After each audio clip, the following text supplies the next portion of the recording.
কার পরিবর্তন কখন হবে, কার কথাই বদলাবে, কখন বদলাবে কেউ জানে না।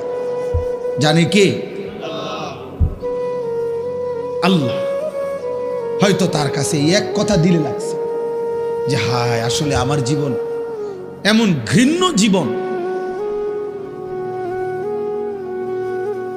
ফুজাইল ইবনে ইয়াজ রাহমাতুল্লাহ আলাই, রাত্রি গভীরে উনি বড় ডাকাত সর্দার ছিলেন।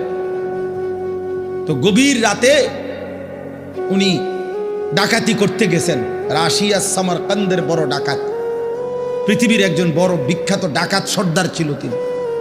তো রাত্রিবেলা যখন গভীর রাতে এক বাড়িতে ডাকাতি করতে ঢুকছে আল্লাহর কুদরতে, দরজার সামনে গিয়ে যখন দাঁড়াইছে তখন শুনতেছিল বাড়িওয়ালা ওই সময় আল্লাহর কোরআন পড়তেছে। আমার কাছে আরবি কিতাব আছে, কিতাবে লিখছে আজ-জুহাদু মিআতুন, ওই কিতাব। তো এটা বাংলা অনুবাদ হয়েছে দুনিয়া বিমুখ শতমনীষী, অসাধারণ কিতাব। তো রাহনুমা প্রকাশন। তাই উনি দরজায় দাঁড়াইয়া শুনতেছে যে বাড়িওয়ালা ভিতর থেকে ওই ঘরের বুড়া মিয়া আল্লাহর কোরআন পড়তেছে। আলাম ইয়ানি লিল্লাযীনা আমানু আন তাখশা কুলুবুহুম লিযিকরিল্লাহ। আল্লাহ বলছেন আমার মুমিন বান্দা, আমি আল্লাহর শরণ, আমার বন্দিগি, আমার জিকির, আমার ইবাদতের জন্য তোমার মনটা নরম হওয়ার, অন্তরটা নরম হওয়ার সময় আজও কি হয়নি? আজও হয় নাই বান্দা? আর কোনোদিন আমাকে সেজদা দিবা না? আর কোনোদিন আমার নামাজ পড়বা না? তাহলে আর কোনোদিন হালাল খাইবা না? আর কোনোদিন নারী পর্দা করবা না তুমি? আল্লাহ যেন ভেবে আম করে বলে, দিনের পর দিন যে ফজরের নামাজ পড়ে না, আল্লাহ যেন তাকে ডাক দিয়ে বলে বান্দা তাহলে কি আর কোনোদিন ফজরের সেজদা দিবা না? প্রতিদিন যে গালিগালাজ করে, আল্লাহ যেন বলে বান্দা তাহলে কি আর কোনোদিন এই গুনাহ ছাড়বা না? এভাবেই বলে যাইবা, এভাবেই আমি আল্লাহকে কষ্ট দিবা। তো এই ডাকাত সর্দার ফুজাইল, উনি তখন এই আয়াত হঠাৎ করে গভীর রাতে ওনার এই কথাইটা, উনি তো বুঝছে অর্থ, ওনার কলিজার মধ্যে গভীর রাতের নিস্তব্ধ, চারিদিকে তো ঠান্ডা নীরব, এই এক আয়াত ওনার কলিজা ছিদ্র করে ফেলছে, দিলে লাগছে। উনি পিছন দিকে ফিরে এসে চলে আসছে, বালা ইয়া রব্বি কদ আনা, আর চিৎকার করে দুই হাত তুলে বলছে আয় রব, আয় মাওলা, সময় হলো, হয়েছে সময়, আমি আর এই নাফরমানির জিন্দেগি করব না, দিলাম ছাইড়া। এরপরে আমি যেটা বুঝাইছি আরেকটু রয়েছে কথা। এই ডাকাত সর্দার তিনি এত দুর্ধর্ষ ডাকাত ছিলেন যে ওই জামানায় আপনার যেই কোনো মানুষ, পথিক, মুসাফির, এমনকি বাচ্চা পর্যন্ত ওই অঞ্চলে ওনার নাম শুনলে ভয় পাইত। তো কিতাবে লিখছে যে মায়েরা তাদের বাচ্চাদেরকে দুষ্টামি করলে, গুম যাইতে না চাইলে ভয় লাগানোর জন্য বলতো এই ফুজাইল রে ডাকি, তো বাচ্চা কাঁপতে শুরু করত, মানে তাহলে বাচ্চা সোজা হয়ে যেত, চুপ হয়ে যেত, এমন ভয় পাইতো তাকে, বাচ্চারা পর্যন্ত ভয় পাইতো তার নাম শুনে। তখন তিনি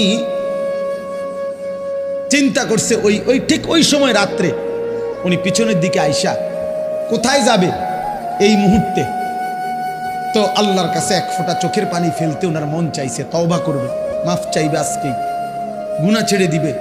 ছেড়ে তো দিলই, ডাকাতি করে না। তো লিখছে যে পার্শ্ববর্তী একটা খালি ঘর একটু দূরে, এমনি সারা বাড়ি আর কি, এটার মধ্যে মানুষ থাকার কথা না, এইখানে উনি একাকী মনে করে নিয়ত করছে যে এখানে ঢুকে আমি একটু নীরবে চোখের পানি ফেলে আল্লাহর কাছে এই রাতেই তওবা করুন। তো উনি ঢুকছে ওই ঘরে, ঢুইকা দেখে ওইখানে কিছু লোক, যারা তৎকালীন জামানায় মানুষ এক জায়গার থেকে আরেক জায়গায় সফর করার সময় রাত হয়ে যাওয়ার কারণে এইখানে আশ্রয় নিছে কিছু লোক আর কি, ওরা ওইখানে শুয়ে রয়েছে, মুসাফির, পথিক মুসাফির। তো এই মুসাফির যেগুলো শুয়ে রয়েছে, ওরা গভীর রাত, কিন্তু কারো চোখে ঘুম নাই, শুয়ে আছে ঠিক চোখ খোলা। তো তখন উনি ঢুকেই শুনতেছে, ওরা বলতেছে এই সাবধান, ঘুমায়ও না কেউ, ফুজাইল যদি টের পায় তাইলে কিন্তু সব লুণ্ঠন করে ফেলবে, সব ছিন্ন ভিন্ন করে ফেলবে, সব কিছু ছিনিয়ে নেবে, কাজে কেউ ঘুমায়ও না, সতর্ক, কোনোভাবেই রাতটা পার করে এখান থেকে পার হইতে হবে। ফুজাইল কিন্তু যদি টের পায়, এই কথা উনি শুনছে, এর দাঁড়ায় দাঁড়ায়, উনি তো সেই ফুজাইল। এই তখন কিতাবে লিখছে, উনি এইবার এমন কান্দা কানছে, কাইদা বলছে মাওলা আমি বুঝি এমন নিকৃষ্ট হইলাম যে বাচ্চা পর্যন্ত আমারে ভয় পায়, এমনকি পথিক মুসাফির ভিন দেশি পর্যন্ত আমার নামে কাফের, আমি কি পরিমাণ মানুষের কষ্ট দিলাম। তখন উনি নিয়ত করে বলছে আল্লাহ আমি আর এই জমিনেই থাকবো না, এই মাটিতেই, আমি এই দেশেই আর থাকবো না। তখন উনি তওবা করে সরাসরি হিজরত করে আল্লাহর ঘর মক্কায় চলে আসছে, আর বাকি হায়াত কাবার পাশেই উনি জীবন কাটাইছে। এরপরে উনি হইছেন সাইয়্যিদুল আউলিয়া, আউলিয়াদের সর্দার।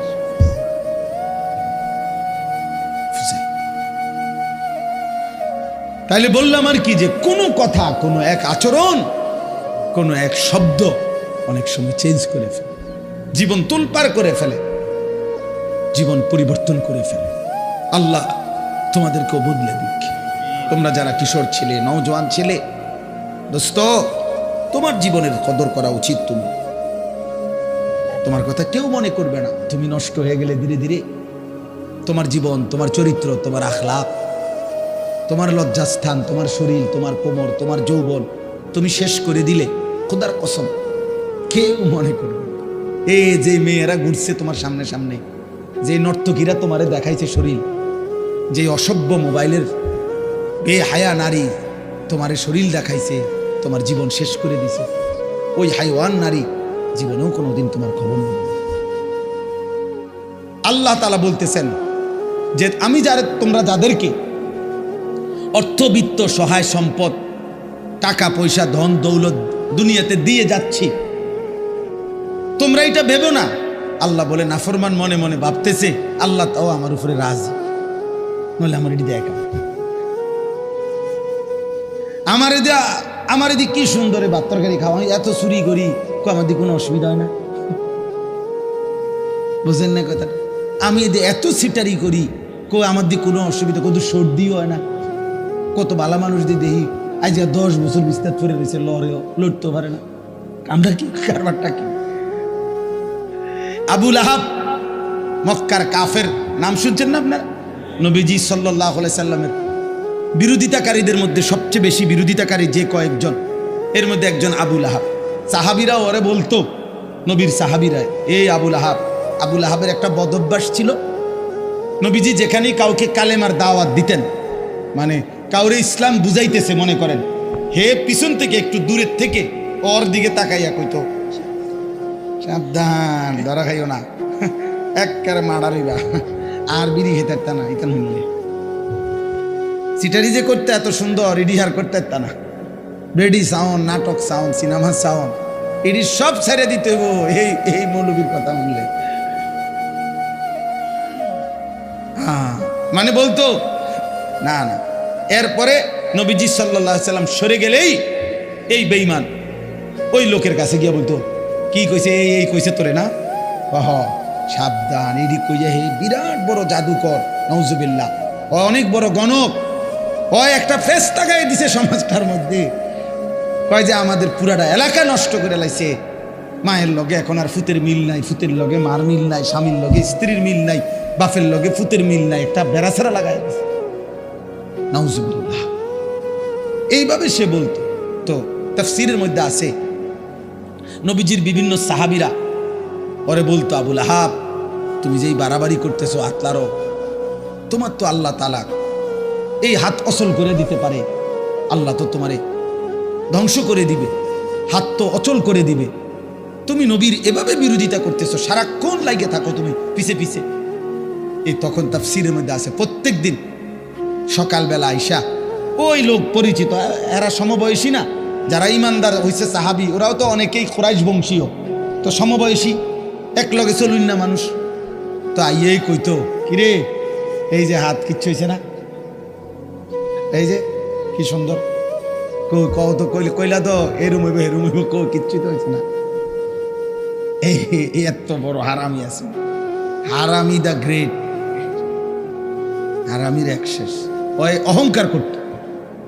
তো আল্লাহ তাআলা বলেন আয়াহসাবুনা আন্নামা নুমিদ্দুহুম বিহি মিন মালিন ওয়া বানিন নুসারিউ লাহুম ফিল খায়রাত।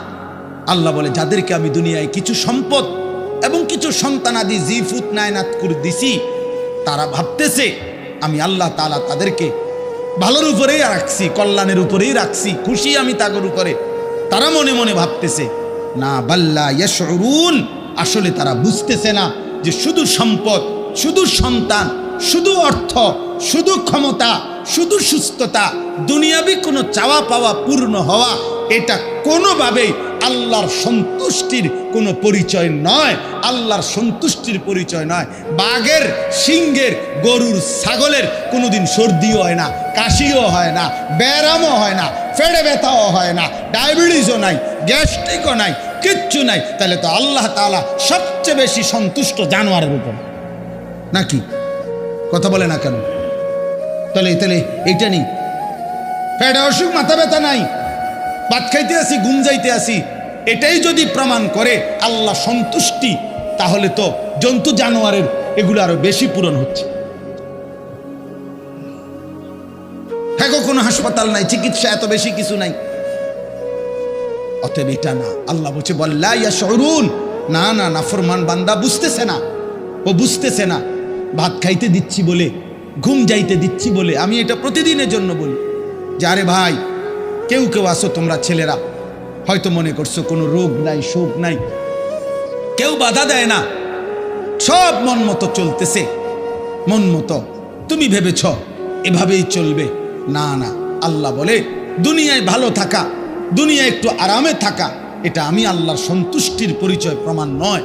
আমি তো কাফের বেঈমানকে দুনিয়া অনেক ভালো থাকতে দিছি, অনেক সম্পত্তি দিয়ে ভরপুর করে দিছি। অতএব এগুলো কি আমি আল্লাহর সন্তুষ্টির জন্য দিছি? কথা বলেন না কেন? তাহলে এটা না। দাওয়াত গত বছরও দিনাজপুরে হুসাইন ভাই খুলনাতে, হ্যাঁ, দাওয়াত দিয়ে সারছি, শুনছে 20 মিনিট কথা বলার পরে ওরা 3 ছেলে আমার বলতে, হুজুর আমরা তো হিন্দু, কিন্তু আমার কথা পুরো শুনছে, হ্যাঁ, মনোযোগ দিয়ে শুনছে। আমি বলছি ঠিক আছে ভাই, কোনো অসুবিধা নাই, মালিকের কথাই বলছি, তোমার সৃষ্টিকর্তার কথাই তোমারে শুনাইছি। সেই দিন এক মাওলানা সাহেব রংপুর থেকে খবর পাঠাইছেন যে একটা মাহফিলের ডেট দিতাম কেন এত দরকার হইল, উনি বলছেন যে এক ওই বাজারের হিন্দু ছেলে, ওর কথা হইল হুজুর, এই হুজুর রে দাওয়াত দেন।